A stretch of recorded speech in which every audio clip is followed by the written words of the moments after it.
up until 9 minutes to go in the fourth quarter, and then played, well, basically the wheels came off with 9 minutes left. Had turnovers, which cost touchdowns, and gave up 3 big plays. You know, when you look at it, we held them to 3 and 9 of third downs. We were 6 of 17, which is not great, but not bad. But turnovers killed us in the fourth quarter, and then big plays hurt our defense in the fourth quarter. So, you know, we got to get back to work. I told the players, I said, we got to look as coaches and players, like always, and see what happened, come up with a plan, and go from there. But it's similar to what happened at Tech. You know, when you turn the ball over in key situations like that and give them a touchdown on a turnover, and then we gave up big plays. We really hadn't given up many big plays prior to what happened in the middle of the third quarter and then the fourth quarter. So it's just hard for us to overcome that. You know, they ran 54 plays. We ran 86 plays. So they big played us. And then we had 1, 2, 3, 4, I think 4 15-yard penalties. Had 2 pass interferences on one drive. One of them was third down and 12, which hurt us.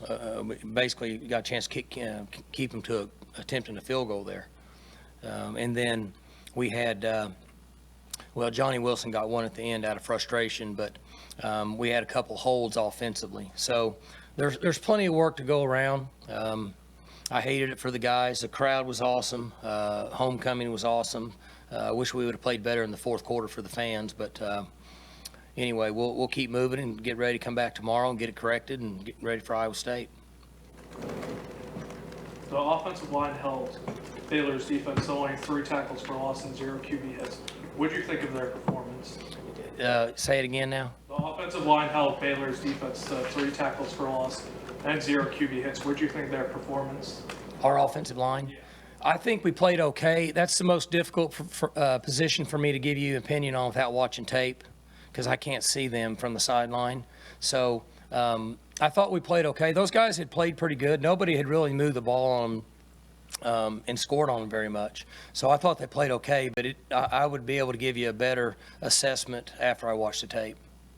Mike, what's the level of frustration when you talk about, like, with your defense doing pretty well on third down, but then the big plays? I mean, like, there's that evidence that you've got some talent, a team that can do some good things, but then those moments that are bad are really bad.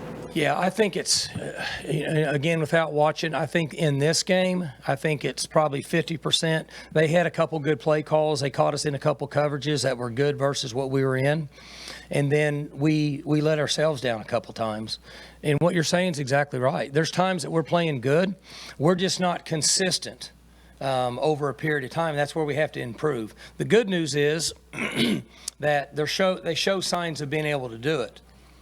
Now, that's not helping us because we play 4 quarters in a game. So we have to be more consistent, and we gave up way too many big plays. Then after I can't remember, one of the turnovers, in my opinion, we went out and we didn't compete. We just let them, they ran a counter play and broke it for 80 yards or something. We just didn't compete on that play. And that comes back to me and the leadership, and we got to, no matter what, you got to go out and compete. That made it look worse. Mike, back to Spencer and the mistakes. You talked Monday about some things in place to try to cut down on them. How obviously did go great because he had 3 more. So what did you try to do to limit that, and what did he not do to take better care? He turned the ball over. He fumbled in the pocket and gave him a touchdown. Yeah, well, same thing. He was doing good too till the fourth quarter, right? I don't think he had fumbled the ball. He'd done better. And then I think this last one, the one in the pocket, I think he caused himself. I thought on the replay, his own leg. So he was pretty good for quite a while. And then he got back to a little bit of freelancing at the end of the game.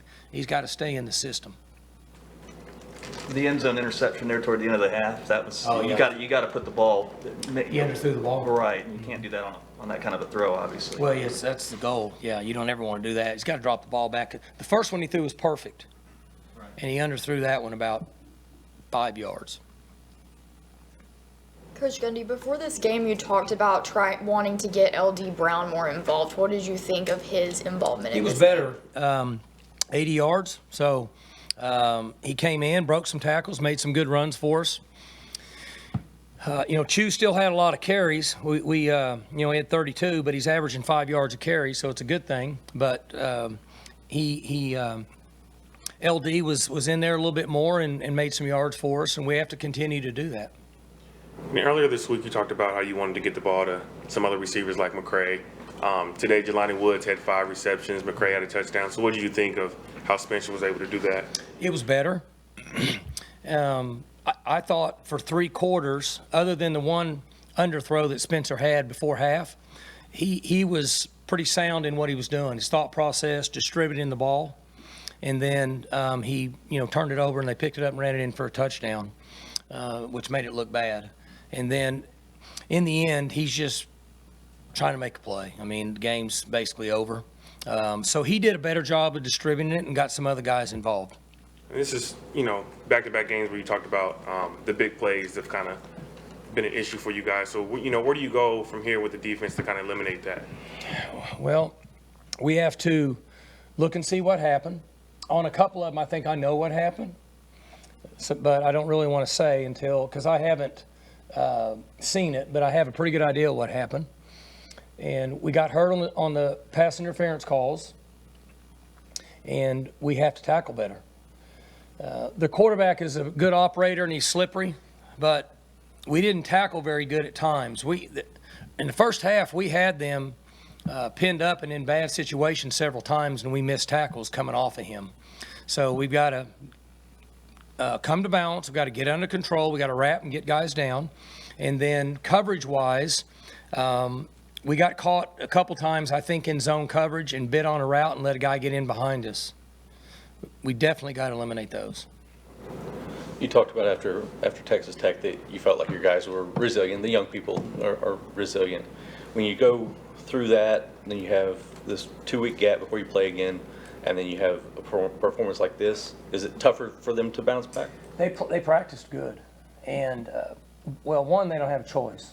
We play next Saturday at Iowa State, whether they like it or not. So my message to them is Sunday's a hard day when you don't win a game, because you got to come in and look at, you got to watch the game, you got to grade it, and it's tough because these guys have a lot of pride. But it's very important and to see it, correct the mistakes, and put a plan in place. I don't see that as being an issue with them at all. I felt like as I mentioned earlier, when we went in after the turnover and we let them run the ball like an 80-yard counter play, that was the only play I thought that we didn't compete. So we've addressed that. But they'll practice good this week and get ready to play. One, because we don't have a choice. It's the way it is, kind of the way life is. What's your game plans today on both sides? I thought they were pretty good. We pressured him.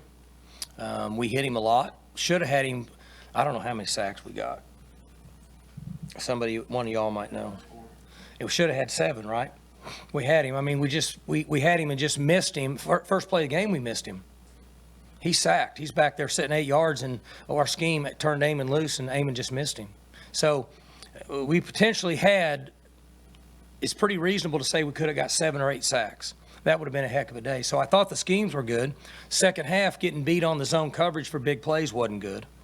And offensively, I think our plans were good. Until we turned the ball over, we were just fine. Spencer would like to have the throwback right before half, but sometimes that's going to happen. As he matures, that'll get better. Go ahead, Jay. No, go ahead. Do you consider going to Drew at all, Mike, with all the turnovers? Well, he got dinged in the head. We put him in at the end. Spencer kind of got his head dinged. But no, because up until the end, when he turned it over, it was pretty late. Prior to that, he had played pretty good. He had made some plays, threw the ball pretty good. Was operating. We were moving the ball. And so not at that point. Moving forward, though, with all, that's 8 now in 2 games. That's an awfully high number for a quarterback, and I know you want your guy to take care of the ball. That's not something we've thought about. Okay. Mike, if I did my math right, you guys are sitting right now record-wise where you were at the same time a year ago, 4-3. But it feels a little different. I mean, the positive energy, like you're talking about, you're close, but yet you're not there. How do you get this one turned so there are more wins at the back end of the season than maybe there were a year ago? Well, as I said when I started, I told you the same thing I told the players. And we got to come in tomorrow and look and see. And what I said that I would not accept is pouting, bad body language, guys feeling sorry for each other, and pointing finger. That's never been an issue with us, and I don't think it'll be an issue. So you keep going, and you look at it, and it's like I told them. I said, guys, up until 9 minutes and something in the fourth quarter, you're ahead. And then the wheels came off, and they came off. All 4 of them came off. And so we gotta find a way to eliminate that. And the only way I know to do it is come in and keep working and show them the mistakes they made, try to come up with really good game plans and give them the best chance to have success. Coach, you said Spencer got dinged in the head there. Do you know the status of his health now, or is a concussion protocol possible? Is that what he's in right now? I think he's fine. He had kind of got hit, and it was, at that point in the game, there's no reason to really throw him back out there. Any other coach? All right, guys. Thank you all. Thank you.